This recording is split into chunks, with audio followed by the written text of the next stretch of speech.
जीवन में अगर कभी बनना है तो बाज की तरह बनना। तोता कभी मत बनना, क्यों तोता बोलता तो बहुत है लेकिन ऊंची उड़ान नहीं भर सकता। बाज बोलता बहुत कम है लेकिन उड़ान बहुत ऊंची भरता है। इसीलिए पक्षियों का राजा कहा जाता है। 5 ऐसी बातें जो हमें बाज से सीखनी चाहिए, जो हमें बाज से प्रेरणा लेनी चाहिए। फर्स्ट, बाज कभी छोटे पक्षियों के साथ उड़ान नहीं भरता। वह हमेशा अकेला उड़ना पसंद करता है, या फिर बाज के साथ ही उड़ना पसंद करता है। इसका मतलब कि हमें अपने जीवन में छोटी सोच वाले लोगों के साथ कभी नहीं रहना चाहिए।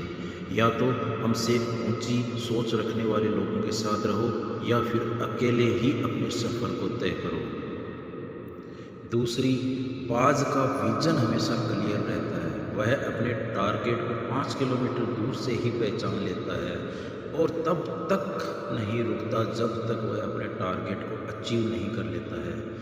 इससे हमें प्रेरणा मिलती है कि हमें भी अपने लक्ष्य को दूर से ही देखना चाहिए और लक्ष्य के लिए हमेशा दिन रात प्रयत्न करना चाहिए। तब तक नहीं रुकना चाहिए जब तक अपने लक्ष्य को नहीं पा लेते। तीसरी, बाज कभी भी मरे हुए पक्षियों को नहीं खाता। कहने का मतलब कि बाज हमेशा आगे नहीं बढ़ने देता।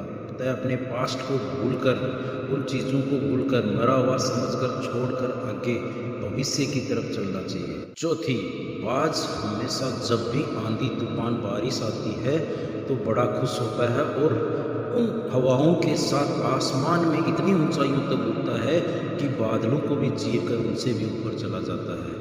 तो कहने का मतलब ये है कि जब भी हमेशा हमारे सामने कोई भी चुनौती आती है या समस्या आती है तो उनका सामना करके हमें आगे बढ़ते रहना चाहिए।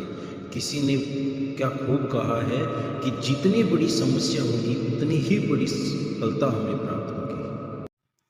पांचवीं, बाज हमेशा अपने घोंसले में नरम घास को निकाल देता है, क्योंकि बाज को पता है कि नरम घास से उसका बच्चा कंफर्टेबल महसूस करेगा और बाज कभी ये नहीं चाहता कि मेरा बच्चा कंफर्टेबल महसूस करे।